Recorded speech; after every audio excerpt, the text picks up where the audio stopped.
নমস্কার বন্ধুরা, আমি প্রিয়াঙ্কা গুঞ্জাস মম চ্যানেলের আরেকটি নতুন পর্বে সবাইকে স্বাগত জানাই। আশা করি সবাই ভালো আছেন, সুস্থ আছেন। আমরাও ভালো আছি। আর বন্ধুরা, আমি গতদিন ভিডিওটি যেখানে শেষ করেছিলাম সেখান থেকে আবার শুরু করলাম। আমরা হেড অফিসের নিচে দাঁড়িয়েছিলাম যে গাড়িতে উঠবো, এ কারণে এখন কিন্তু অলরেডি গাড়িতে উঠে পড়েছি, দেখেই বুঝতে পারছেন। তারপরে একদম ফিরে এলাম সকালবেলা। আমাদের গাড়িটা পৌঁছাতে কিন্তু অনেকটাই দেরি হয়ে গেছিল। আমি এই ভিডিওটি করেছিলাম সকাল 9:30টার সময়। আমাদের পৌঁছাতে পৌঁছাতে কিন্তু 12টা বেজে গিয়েছিল। গাড়িটা একটু ধীর গতিতে চলেছিল। আর আমাদের হেড অফিস থেকে রওনা দিয়েছিল 12টার দিকে। মাঝে মধ্যেখানে একটু জ্যাম পড়েছিল। মোটামুটি আমরা দিনের বেলা মানে পরের দিন 12টা বাজে কক্সবাজার পৌঁছেছিলাম। তারপরে এসে এই যে খাওয়া দাওয়া করছিলাম। এখানে তো কোম্পানি থেকেই হোটেল বুক করা আছে।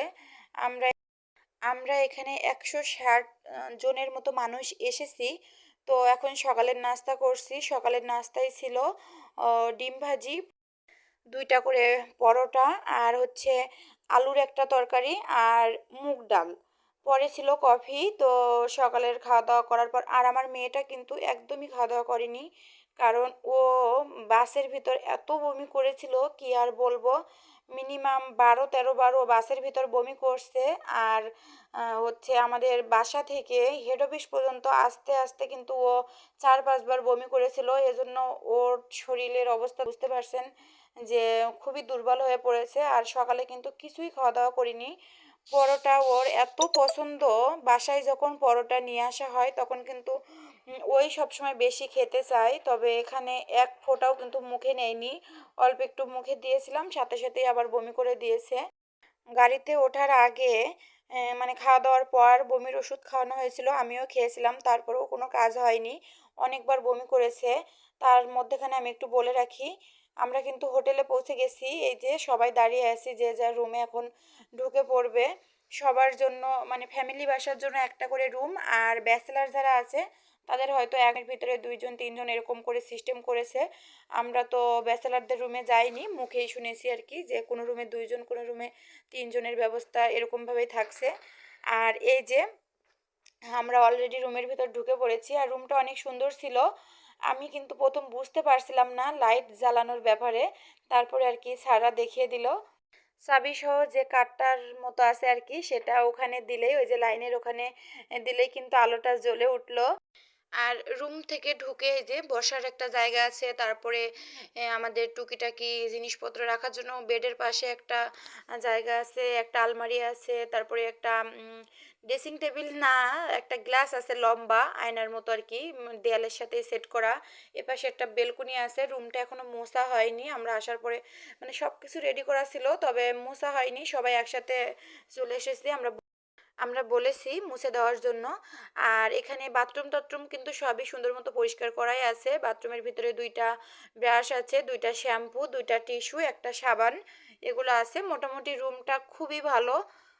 আর তারপরে আমরা একটু রেস্ট নিয়ে দুপুরের খাওয়া দাওয়া করতে আসলাম।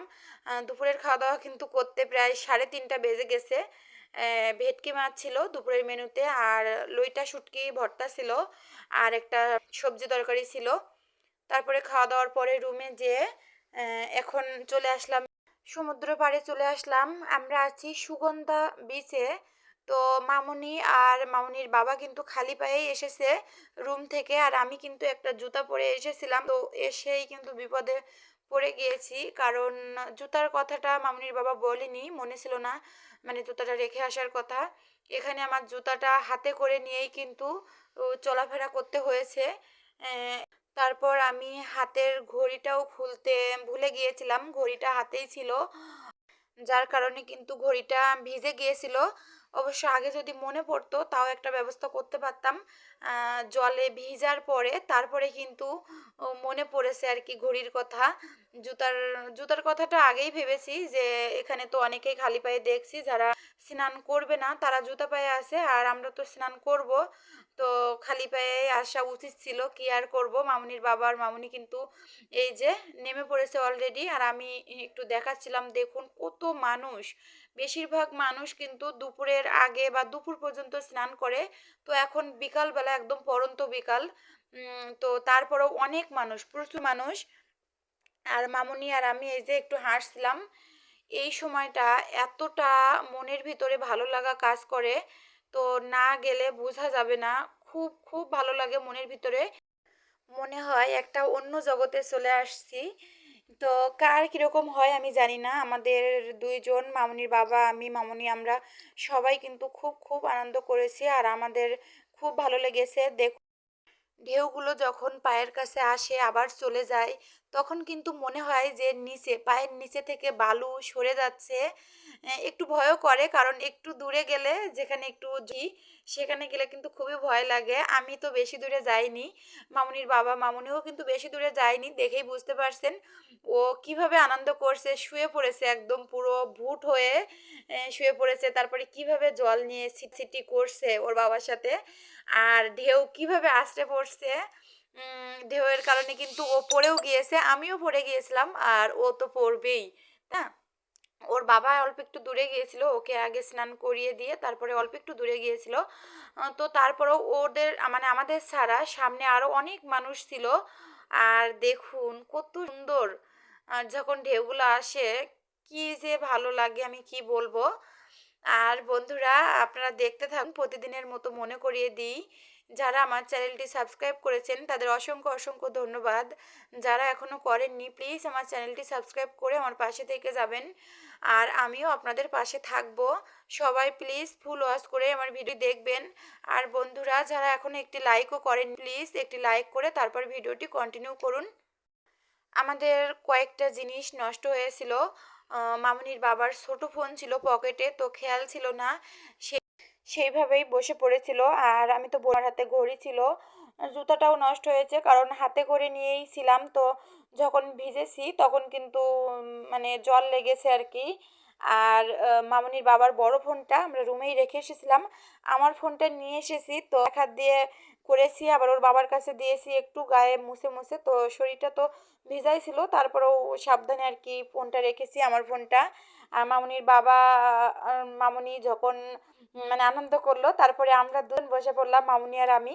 এখন এই যে বসে একটু জল ছিটিয়ে ছিটিয়ে মামুনির বাবার গায়েও দিচ্ছিলাম।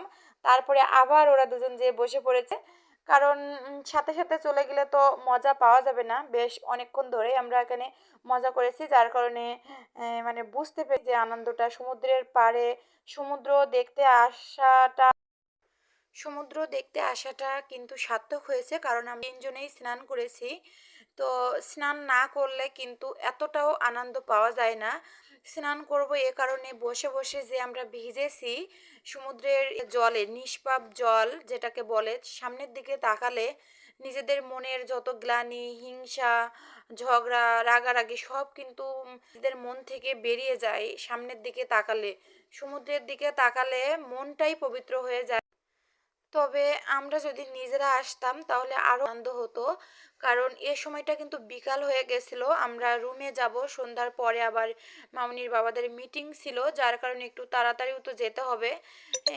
এর মধ্যখানেও যতটুকু সময় দেওয়া যায়, কারণ আমরা তো এসেছি সমুদ্র দেখতে, তাহলে রুমে যেয়েই বা কি করব, যতটুকু সময় দেওয়া যায় আমরা এখানে দিয়ে এরপরে রুমে যেয়ে ফ্রেশ হয়ে মামুনির বাবা চলে গিয়েছিল মিটিংয়ে, আর আমি রুমেই ছিলাম, মামুনি আর আমি। অনেকেই কি করেছে, মিটিং যায়নি, তারা স্বামী স্ত্রী অন্য জায়গায় ঘুরছে, তো আমরা সেটা করিনি, কারণ আমরা তো কোম্পানি থেকে গিয়েছি, তো সেখানে যেগুলো আছে আমরা সেগুলো ঠিকঠাক মতোই কিন্তু মেনে চলেছি। আর মামুনির বাবাকেও একটা গিফট দিয়েছে, কারণ সারা বাংলাদেশ মিলে 10 জনকে গিফট দেওয়া হবে বলেছিল ভালো পারফরমেন্সের জন্য। তো মামুনির বাবাও একটা পাবে, আমরা আগে থেকেই জানতাম, যার কারণে মিটিংয়ে তো থাকতেই হতো। সেজন্য আমরা একটু চলে এসেছিলাম। আর অনেকেই কিন্তু এখান থেকে স্নান করে তারপরে অন্য অন্য জায়গাতে ঘুরতে গিয়েছিল, আমরা আর সেটা পারিনি। আর মামুনি তো এখন স্নান করাচ্ছে, এখান থেকে ওকে ডুব দিয়ে তারপরে আমার কাছে দিয়ে ওর বাবা কিন্তু আরও একটু সামনের দিকে গিয়েছিল।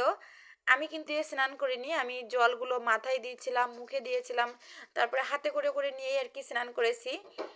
আরও একটু এগিয়ে যাচ্ছে ওকে নিয়ে।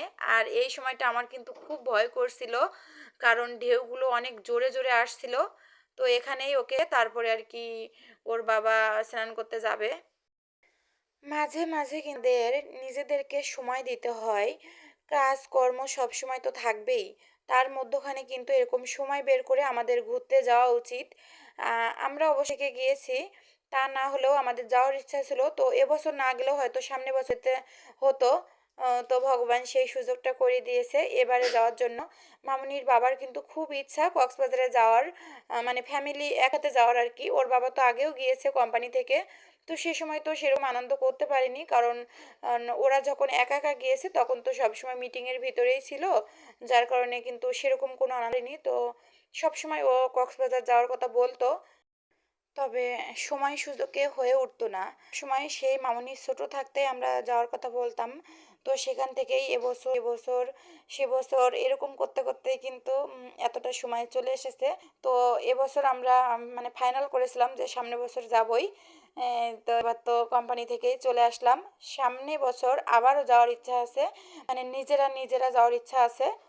তো দেখা যাক, ভগবান যদি চায় তাহলে হবে, যদি না চায় তাহলে হবে না। তবে আগে তো সবসময় বলতাম যাবো যাবো, এরকম করে যাওয়া হতো না। তো এবার যেহেতু চলে এসেছি আর দেখলাম, এত আনন্দ হলো, মনের ভিতরে এত ভালো লাগা কাজ করলো। তো এজন্য ইচ্ছা আছে যে মাঝে মাঝে এরকম ঘুরতে আসবো, সমুদ্রে দেখতে আসবো। কক্সবাজার বাদেও আছে আমাদের খুলনার দিক থেকে সহজ হয় কুয়াকাটা। তো ওখানেও যাওয়ার ইচ্ছা আছে, দেখা যাক কোথায় যাওয়া হয় সামনে বছর। আর বন্ধুরা, আমি কথা বলতে বলতে ভিডিওর একদম শেষ প্রান্তে চলে এসেছি। আর আরও কিন্তু একটু বড় হলো, প্লিজ কেউ কিছু মনে করবেন না। আমি সবসময় 7 মিনিট পর্যন্ত ভিডিও রাখি। তো আজকের ভিডিওটা প্রায় 12 মিনিট হয়ে গেল। তো সবাই একটু প্লিজ ফুল ওয়াচ করে দেখবেন। সবাই ভালো থাকবেন, সুস্থ থাকবেন। দেখা হবে আগামী পর। আমার আজকের ভিডিওটা কেমন লাগলো কমেন্ট করে জানাবেন।